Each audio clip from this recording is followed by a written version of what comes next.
before I braked, and then of course you brake in a straight line trajectory or whatever. So that's always easy to say from the outside that I was moving on the braking, but I think the guy in the car knows best what he's doing. So even our ex-Formula One driver pundits think you moved under braking as well, even before the incident. Then the incident happened, and you did get a penalty for causing that. So do you? Everyone can have their own opinion, but I'm the one driving, so I think I'm best in control. Let's say like that. And everyone, like I said, they can have their own opinion. Of course, from the outside, like I said, it's easy to judge and comment. But whatever, it's what happens. So do you think it was a fair fight with Lando today? I felt like, sometimes these dive bombs, you're so late on the brakes that, he one time went straight and one time I had to go around the sausage or whatever you call it. Otherwise we would have touched as well. So I think it's also just the shape of the corner, which I say provides these kind of issues sometimes. I've had it also the other way around. It's what it is. It's just never nice, of course, to come together. He said to me just now in the pen that if you apologise and admit what you were doing, he would gain some of the respect back that he feels he's lost for you during the race today. How would you react to that? Yeah, it was just I need to look back at why or how we touched, and of course we'll talk about it. It's just unfortunate that it happened. Do you feel like you've been pushed today more than you have in the last 3 years by competitors? Has that got any element? Of course not. I've had a lot of battles in my career. But we also, this incident is just one thing. If you look at the race, we did so many things wrong, from the strategy to really bad pit stops. And then, of course, you put yourself in that position, and that is the worst thing about it, because we basically also created it for ourselves. So was there anything else going wrong in the car during that race that put it's pressure very on? weird. The first stint was not too bad, and then basically it just became worse and worse to drive also. So we need to look into the car as well if something went wrong or whatever during the race. Thank you. Thanks, Max.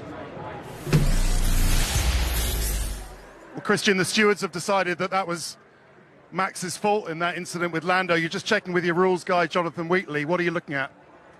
Just looking to see,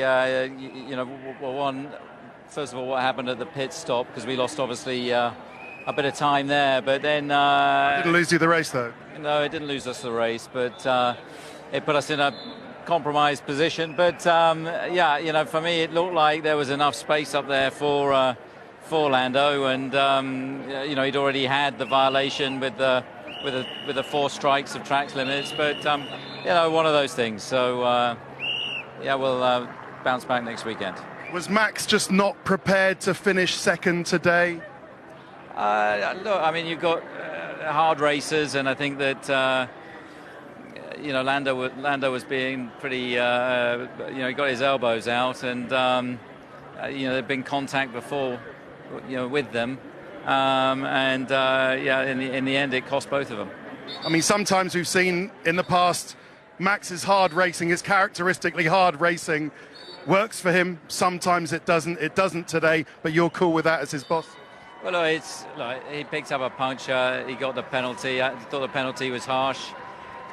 That's racing. Sometimes it's frustrating, particularly here at this race. But the home race. But that's the way racing goes. Sometimes we had an incredible win yesterday. We were controlling the race nicely, but that's Formula One. Okay, you've handed a win to Toto. you bet you can't believe it.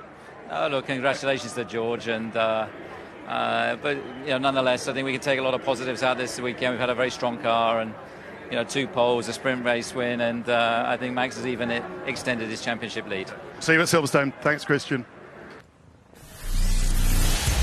Well, Andrea, the stewards have found that Max was responsible for the incident. Max has just called it, I don't know if you heard it on the radio, ridiculous, and Red Bull agree. They said that Lando was in part to blame. Obviously, how do you see it? Yeah, I see that the entire population in the world would know who is responsible, except for a group of people.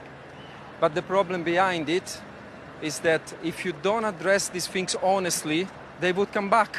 They have come back today because they were not addressed properly in the past, when there was some fights with Lewis that needed to be punished in a harsher way. Like this, you learn how to race in a certain way, which we can consider fair and square. You're talking about Brazil 2021 here. There's many episodes. Yeah. The fact is that we have so much respect for Red Bull, so much respect for Max. They don't need to do this. they don't need to do this. It's a way to almost compromise your reputation. Why would you do that?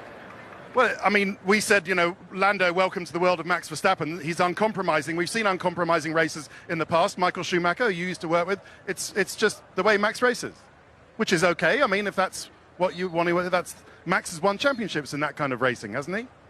I think the stewards found that Max was fully at blame in this episode. So it's not about racing in a driver's way. It's about racing within the regulations.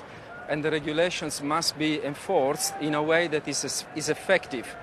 Because when a car is out of the race as a consequence of this accident, the punishment needs to be proportionate to the outcome. And we had, before that episode, twice moving under braking. So I think it's just evident we have to enforce the way to go racing because we want to have fun, we want to enjoy.